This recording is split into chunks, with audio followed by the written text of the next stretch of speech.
Something that I've really come to understand over the course of the last year, or maybe even less than that, over the last 6 months, is the need to simplify. Simplify different things that I do on a day-to-day basis. And I felt the need to make this video because maybe it'll encourage other people to do this too, but I have a simplified and minimalist, I guess we could call it, a minimalist subscription list. Channels that I subscribe to on YouTube. Not to say that I don't check in on other YouTubers or creators on Instagram, YouTube, or other platforms, but this is just what I allow to be on my subscription feed, because we could easily have 50, 100, 200 subscriptions. And not only is it something that's just over cluttering our YouTube feed, but it's not very efficient. Right? You don't need that many subscriptions. You can't possibly keep up with that much content. I've got it down to less than 15 subscriptions.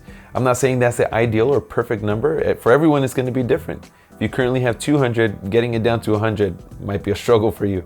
But I have it down to less than 15, and I just want to share it with you. Now, this isn't going to be perfect for anyone. This is suited to my likes, the things that I like to watch, that I like to know more about on a regular basis. This is not a list that's based off of popularity, though there are some really popular YouTubers on here, as you're gonna see. This is gonna be something based around the things that I like to know a little bit more about on a daily basis. So first on the list is gonna be Casey Neistat. Now, yes, he's probably the most popular YouTuber, not by subscriber count, but everybody seems to know who he is, has watched one of his videos at one point or another, right?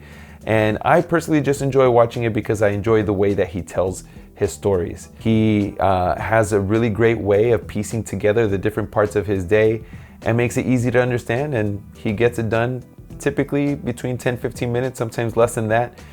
Yeah, I know that he's sponsored by a couple of different big companies, but nonetheless, I feel like for the most part, he's honest about the things that he talks about. So, Casey Neistat. So the next channel is gonna be Dude Perfect. And I know it's a little random, but I really enjoy them. They're funny, they're a group of guys that seem like they're genuinely friends. They enjoy each other's company. I even follow their editors on Instagram. So overall, I just like the kind of stuff that they put out. I like watching it with my family. I have a 6-year-old and a 4-year-old. It's good, honest content that for the most part we could watch and not worry about it teaching them the wrong things. I really enjoy Dude Perfect, so that's that. Next on my list, I have ESPN. And I mean, it's pretty self-explanatory, right? I mean, I'm a sports fan. I love the Warriors. I'm here in the Bay Area. I also love the Giants. But overall, I just love sports. And, you know, I enjoy watching basketball, even if the Warriors aren't playing. I like to watch soccer. I like to watch baseball, basketball, an occasional tennis highlight. I can't really watch the whole thing, but nonetheless, I like sports. So, ESPN. Next up, we have iInfluence, and well, because you got to support yourself, right? You got to be your biggest fan first. So don't want to spend too much time on that. You're on the iInfluence channel. Subscribe if you haven't already done so. And that's that. All right, next up we have Fox Soccer. I follow Fox Soccer because I love to watch the highlights for the UEFA Champions League here in the United States, in California. The games typically are in the middle of the day. When I'm at work, I don't get a chance to watch it. So I like to watch the highlights. Next, we have the Global Cycling Network. And I enjoy this channel because the way they present information is funny to me. I mean, the guys and the girls that they have on that channel know what they're talking about, but they present it in a way that's easy to understand, humorous and fun. So, Global Cycling Network, thank you for all your content. I've watched hours of your stuff over the last couple of months. Keep up the amazing work. Next on my list is gonna be Henny the Business, and this guy is one of my favorite creators right now. The reason why I came across him is because I'm a musician. The guy has really taken music production portable. I mean, he's a Grammy nominated music producer that's worked with a lot of artists like Drake and Lil Wayne and many others. You could check out his biography, but nonetheless, he's branched out, he's done something new, and I really respect that from him. So even if you're not a musician, check out Henny the Business and subscribe. Next, I have the always popular MKBHD, Marquez Brownlee. But believe it or not, I don't necessarily watch him just for his reviews. I get inspiration from his production methods, so I like the way his audio comes out. Sometimes it's a little bit unnatural for me, the way that his audio is so clean.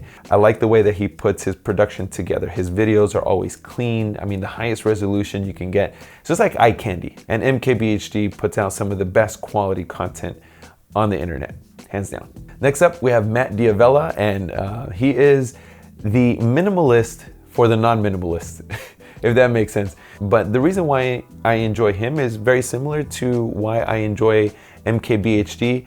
It's the way that he presents his content. He has a very unique way of setting up his stories, presenting it. It has a little bit of humor in there. Matt Diavella, check him out. Great channel. The next one that I have is the NBA channel. And once again, I'm a big sports fan. I'm in the Bay Area and the Warriors are just on top of the world right now. So basketball is just on a daily basis. So gotta follow the NBA channel on YouTube. Next up, we have TED Talks. And if you haven't seen a TED Talk ever, I highly recommend it. They have all sorts of different speakers tackling different topics from tech to sports to, why we exist in this world. They have somebody talking about just about everything. It's highly motivational, very educational, and you could find a whole lot of content on there. I really like their podcast also, but TED Talks is a great channel. Next, we have Unbox Therapy, because they have random stuff on there.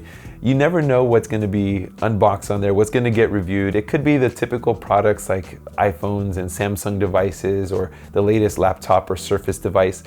But it could also be like the world's most expensive Bluetooth speaker. It could be random things that you're probably never gonna buy, but it makes for an interesting watch. I don't know, I like the randomness of that channel.